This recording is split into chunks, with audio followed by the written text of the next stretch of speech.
साथियों, हमारे YouTube channel में आपका एक बार फिर से स्वागत है। सामान्य प्रबंधन की इस स्पेशल क्लास में आज हम प्रबंधन के सिद्धांतों पर बात करेंगे। प्रबंधन के सिद्धांत, इस पर बात करते हैं। चलो विषय की शुरुआत करते हैं। प्रबंधन के सिद्धांत, प्रिंसिपल ऑफ मैनेजमेंट। प्रबंधन में विज्ञान एवं कला दोनों के गुण पाए जाते हैं। प्रबंधन के सिद्धांतों को विकसित करना विज्ञान है तथा इन सिद्धांतों को सफलतापूर्वक प्रयोग करना एक कला है। क्रूट एवं ओडोनेल के अनुसार प्रबंधन के सिद्धांत से अभिप्राय वह मान्यता प्राप्त आधारभूत सत्य हैं जो प्रबंधन से संबंधित कार्यों के परिणाम की भविष्यवाणी करने की क्षमता रखते हैं।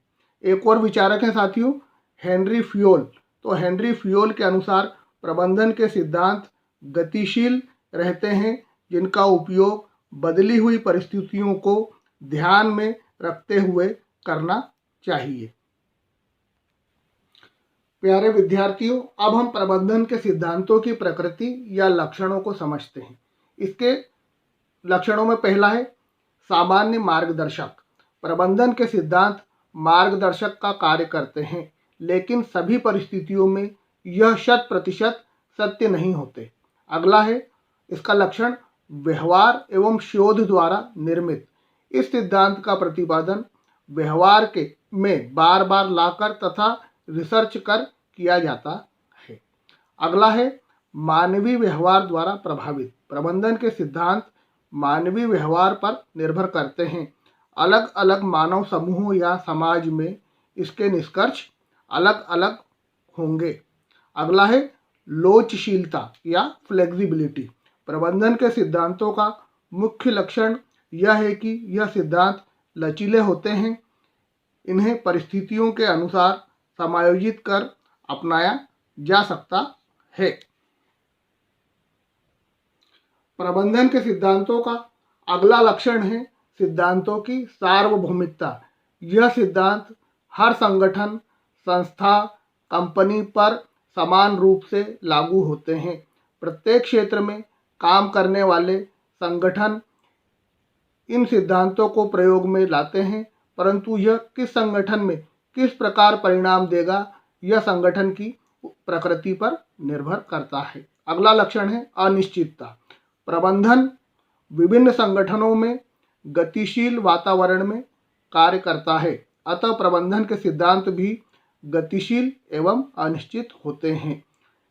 वह समय एवं परिस्थितियों के साथ परिवर्तित होते रहते हैं। साथियों, अब हम देखते हैं हेनरी फ्योल के प्रबंध के सिद्धांत। यह प्रबंधन क्षेत्र में अत्यंत लोकप्रिय हैं तथा परीक्षा की दृष्टि से भी अत्यंत महत्वपूर्ण है।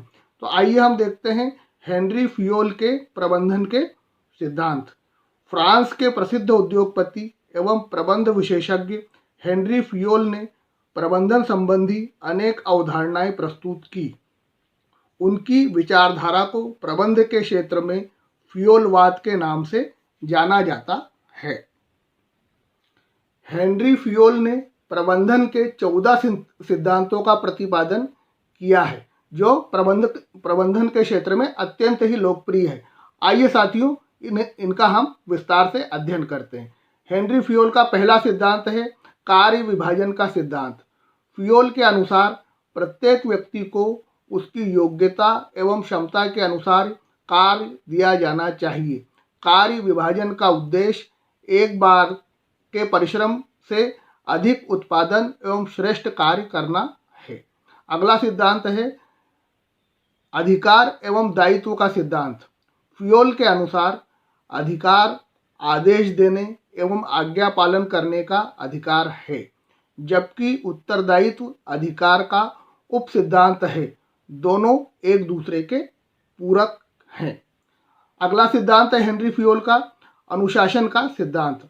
फ्योल के अनुसार बुरा अनुशासन एक बुराई है जो बुरे नेतृत्व से आता है, अतः अनुशासन बनाए रखने के लिए हर स्तर पर योग्य एवं अनुभवी व्यक्ति, स्पष्ट नीतियां एवं उचित दंड का प्रावधान होना चाहिए। हेनरी फ्योल द्वारा दिए गए 14 सिद्धांतों में चौथा सिद्धांत है आदेश की एकता का सिद्धांत। हेनरी फ्योल के अनुसार किसी संगठन में एक ही व्यक्ति द्वारा आदेश दिए जाने चाहिए।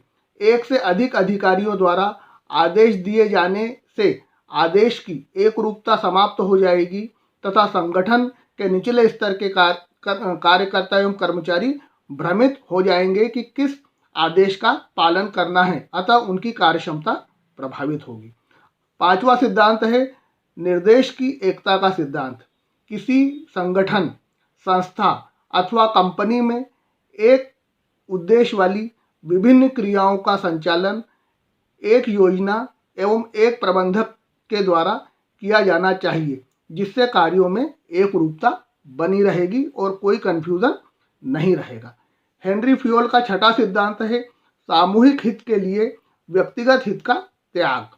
हेनरी फ्योल के अनुसार संगठन का प्रत्येक कार्य किसी व्यक्ति विशेष के लाभ के लिए नहीं अपितु संपूर्ण समाज एवं संगठन के हित में किया जाना चाहिए। हेनरी फ्योल का सातवां सिद्धांत है साथियों परिश्रम का सिद्धांत। फ्योल के अनुसार कर्मचारियों को उनके कार्य के बदले प्रतिफल देने की नीति न्यायपूर्ण होनी चाहिए, जिससे कर्मचारी एवं नियोक्ता दोनों संतुष्ट रहें। श्रमिकों, कर्मचारियों एवं प्रबंधन में मधुर संबंध बने रहने से उत्पादकता में निरंतर वृद्धि होगी। यह हेनरी फ्योल का पारिश्रमिक का सिद्धांत है। पारिश्रमिक मतलब कार्य के बदले दिया जाने वाला पुरस्कार, चाहे वो नगद हो चाहे किसी और रूप में हो, यह पारिश्रमिक कहलाता है। तो इस तरह हेनरी फ्योल ने ये 7 नंबर का जो सिद्धांत दिया है यह पारिश्रमिक का सिद्धांत कहलाता है। अगला 8वें नंबर का सिद्धांत है केंद्रीकरण एवं विकेंद्रीकरण का सिद्धांत।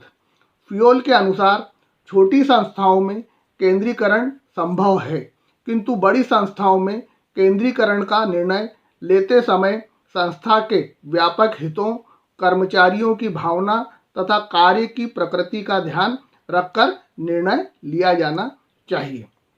हेनरी फ्योल का अगला सिद्धांत है सोपान श्रृंखला का सिद्धांत।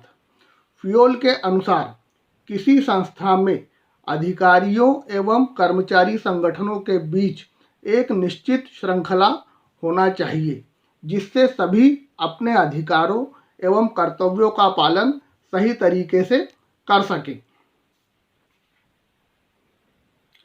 सोपान श्रृंखला के सिद्धांत के अंदर ही हेनरी फ्योल ने कहा कि कार्य में विलंब से बचने के लिए एक संस्था के 2 विभागों के 2 कर्मचारियों के बीच प्रत्यक्ष संचार या संवाद की अनुमति के लिए समतल संपर्क की अवधारणा का सुझाव दिया गया। किसी प्रबंधन के अधीन 2 विभिन्न विभागों के निचले स्तर के कर्मचारियों का कार्य की आवश्यकता की अनिवार्यता के लिए प्रबंधन को बीच में लाए बिना सीधे संपर्क स्थापित करना या संवाद स्थापित करना समतल संपर्क कहलाता है। इस तरीके के संपर्क के लिए हेनरी फ्योल ने अनुशंसा की है कि अगर कार्य की आवश्यकता हो तो इस तरीके के 2 विभागों के अधीनस्थ कर्मचारी प्रबंधन को बीच में लाए बिना एक दूसरे से संपर्क करके कार्य कर सकते हैं। 10वां सिद्धांत है साथियों व्यवस्था का सिद्धांत। फ्योल के अनुसार अधिकतम कार्य कुशलता के लिए प्रत्येक वस्तु एवं प्रत्येक व्यक्ति के लिए एक निश्चित स्थान निर्धारित होना चाहिए, जिससे किसी वस्तु या व्यक्ति को खोजने में समय और शक्ति व्यर्थ बर्बाद ना हो।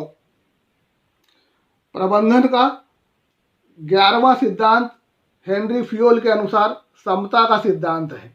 इस सिद्धांत में हेनरी फ्योल के अनुसार सभी कर्मचारियों के प्रति एक समान व्यवहार सुनिश्चित करने के लिए सहृदयता एवं अनुभव की आवश्यकता होती है।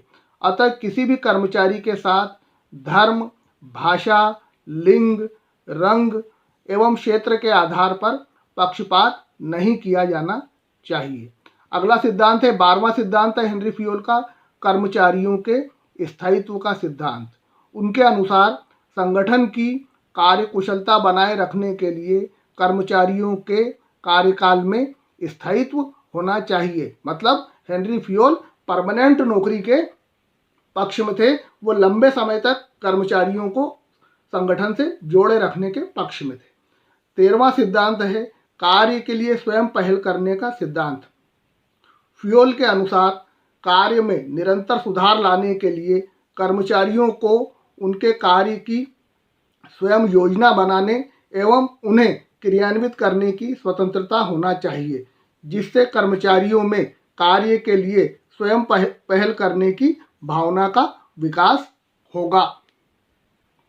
हेनरी फ्यूल का 14वां और अंतिम सिद्धांत है सहयोग की भावना का सिद्धांत। हेनरी फ्यूल के अनुसार उच्च अधिकारियों को कर्मचारियों के साथ सद्भावनापूर्ण व्यवहार करना चाहिए, जिससे संस्था में सहयोग की भावना का विकास होगा तथा संस्था की उत्पादकता बढ़ेगी। साथियों, इस प्रकार मैंने हेनरी फ्यूल के प्रबंधन के 14 सिद्धांत आपके सामने विस्तार से प्रस्तुत किए। हेनरी फ्यूल के प्रबंधन संबंधी यह 14 सिद्धांत प्रबंधन के क्षेत्र में अत्यंत लोकप्रिय हैं तथा परीक्षा की दृष्टि से भी अत्यंत महत्वपूर्ण हैं। इन पर निरंतर प्रश्न बनते रहे हैं और आगे भी मेरा विश्वास है कि परीक्षा में बनते रहेंगे। इसलिए इस लेक्चर को भी आप अपने पास सहेज कर रखें तथा अपने स्टडी मटेरियल का एक महत्वपूर्ण भाग बना लें। साथियों, बस अब इस वीडियो को समाप्त करने की इजाज़त दीजिए। इस वीडियो के अंत में आपसे एक बार फिर निवेदन है कि इस चैनल को सब्सक्राइब करें तथा इस वीडियो को लाइक करें और अपने साथियों में फैलाएं। मैं आपको सामान्य प्रबंधन का विषय के बारे में निरंतर वीडियो बनाकर भेजता रहूँगा और हम सिलेबस के अनुसार पूरा कोर्स कंप्लीट कर लेंगे। बस साथियों, जय हिंद, जय भारत, धन्यवाद।